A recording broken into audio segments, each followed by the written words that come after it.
Welcome back, adventurers. Welcome back. We are on our way back from the Tail of the Dragon, Highway 129. That was a fantastic ride. It's been actually using the word fantastic entirely too many times in this video, guys, but it's been a fantastic, almost a full week. Now, me and Brainy Chameleon, the young lady in front of me, took out from the house last Thursday, and we went down to Valdosta to stay with, well, not with her family. That's my normal spill, right? What we actually did is we went down and stayed with Buck Brown and his esteemed guest, the one and only Sterling Wheel. We went down there and hung out with him one night, 2 nights, I'm not sure, I can't remember now, but we stayed down there, and then after that, Saturday morning, we broke out from Valdosta and headed up to North Carolina, Asheville, North Carolina.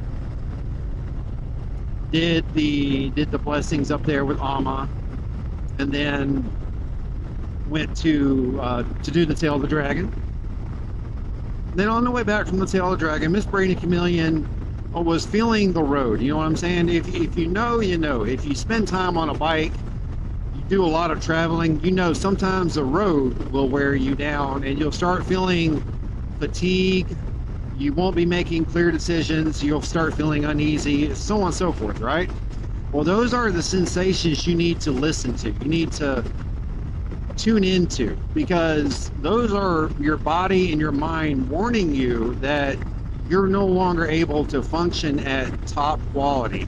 And exhaustion is one of the main things that leads to accidents. That's not only in automobiles and motorcycles and stuff like that. That's in life. That's like at work. Being exhausted leads to injuries. It leads to accidents. So she made the decision to stay in Helen last night. So she booked us a hotel in Helen, Georgia. Fantastic time in Helen. Met a man and a lady, a couple, married couple. Sorry, I don't know why that sounded so weird. But we met a couple while we were out at the pool. Tim and Elaine. They're from the area, more or less. But Elaine had been a teacher for years, right? And she was telling us about how she was always teaching in what we now know as like Title I schools. Oh, it's pulling out. And of course, Brandon gave me a signal to slow down. But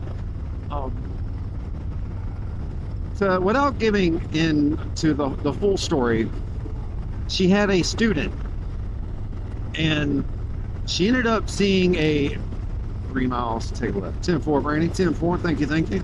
We do have the Senna intercoms, but I'm jamming out listening to the music, and she's probably zenning out listening to her music. So, yeah, she's going to stick to hand signals for right now.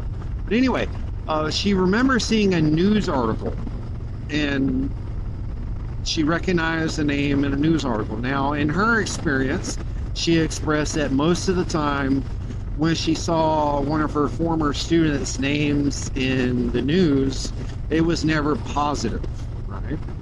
So she saw this news article and she was baffled. So she contacted the person in the article, her former student, just to make sure it was indeed her former student. And what had happened is her former student had joined an orchestra. Now, imagine going from DeKalb County, Georgia, right? If you know, you know. To go from that to being in a big orchestra. It goes even further than that.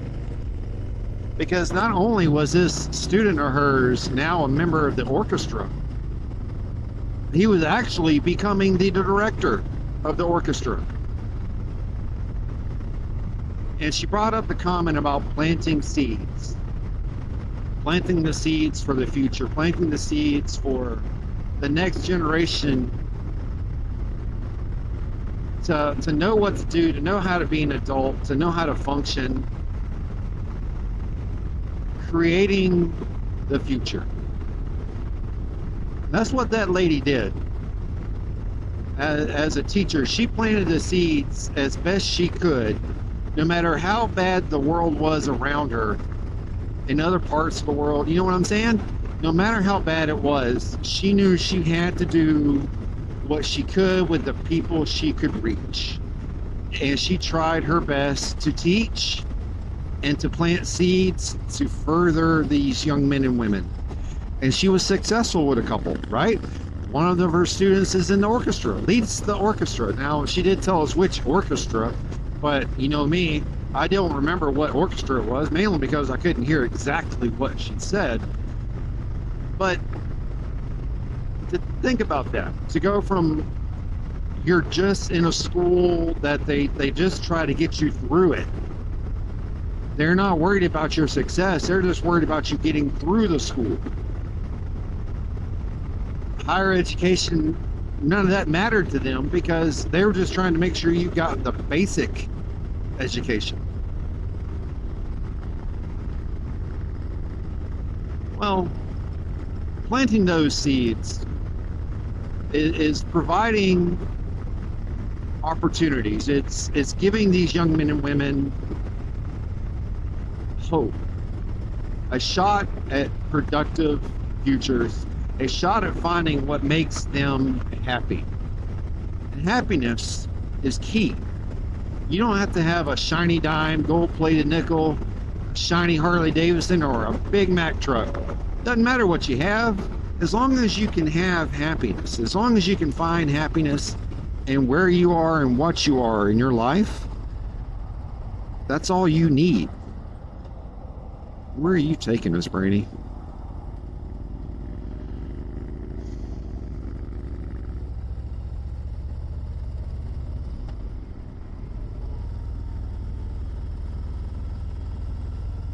Huh. Trying to figure out where the hell she's taking us.